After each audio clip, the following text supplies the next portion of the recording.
चौका ही क्यों बने नियति, जबकि वह विधात्री बन सकती है। जगत गुरु रहा जिसका देश, वह भी नई उड़ान भर सकती है।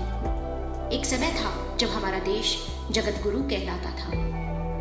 फिर क्या हुआ ऐसा, कौन सी परिस्थितियों के चक्रवात में भारत फंसा कि यहाँ अशिक्षा और अज्ञान का ऐसा साम्राज्य फैल गया, जिससे उबरने में आज भी यहाँ की सरकारें और जनता प्रयासरत है। वह चक्रवात था विदेशी आक्रांताओं का, वरना ऐसा नहीं था। भारतीय नारियां सदा से अशिक्षित रही हों, यह नहीं था। प्राचीन काल में भी स्त्रियों को पुरुषों के बराबर शिक्षा दी जाती थी। गार्गी, अनुसुईया, लीलावती जैसी विदुषियों ने अपने ज्ञान से समाज को प्रभावित किया था। परंतु शताब्दियों तक हमारे देश को आक्रमणकारियों के युद्ध झेलने पड़े और उसका विकास रुक गया। स्त्रियों को अपनी लाज बचाने के लिए घर की दहलीज में अपने आप को बंद करना पड़ा और घूंघट, अशिक्षा उसकी मजबूरी बन गई। परंतु शिक्षा से इतने सालों तक वंचित रहने पर भी भारतीय नारी ने पुरुष समाज को सुसंस्कारित करने का बीड़ा हमेशा उठाया है। शिवाजी को महान बनाने वाली जीजाबाई ही थी। देखा जाए तो नारी और पुरुष दोनों समाज रूपी रथ के दो पहिए हैं, ऐसे पहिए जिनका समान रूप से शिक्षित होना बहुत ही जरूरी है। नारी पांव की जूती या अनुत्पादक नहीं है। नारी ही मां बनकर बच्चों को पालती है। शिशु की प्रथम गुरु भी मां ही होती है।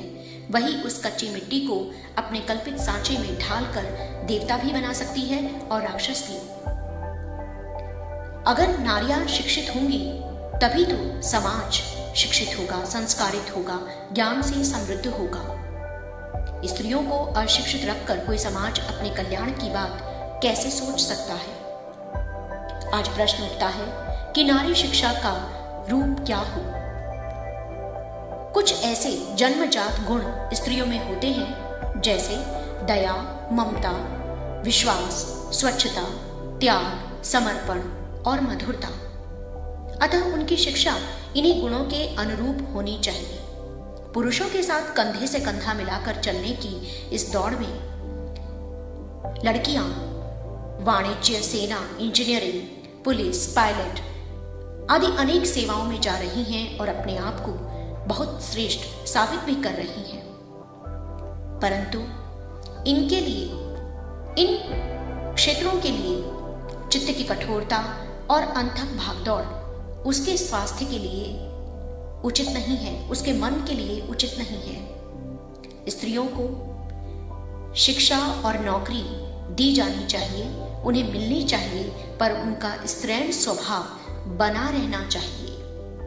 इनके अभाव में कोई भी समाज सर्वांगीण विकास नहीं कर सकेगा। आज भारत में नारी शिक्षा की स्थिति वैसी संतोषजनक तो नहीं है, परंतु हाँ, आशाजनक जरूर है। अनेक प्रांतों में स्त्रियों की शिक्षा मुफ्त कर दी गई है और कला, चिकित्सा, विज्ञान, वाणिज्य, प्रशासनिक सेवा सभी क्षेत्रों में लड़कियों ने लड़कों को जबरदस्त चुनौतियां भी दी हैं। लड़कियों के उत्तीर्णता प्रतिशत लड़कों की अपेक्षा कहीं अधिक है। हमें विश्वास करना चाहिए, यह उम्मीद करनी चाहिए कि भारत नारी शिक्षा में उत्तरोत्तर प्रगति करेगा।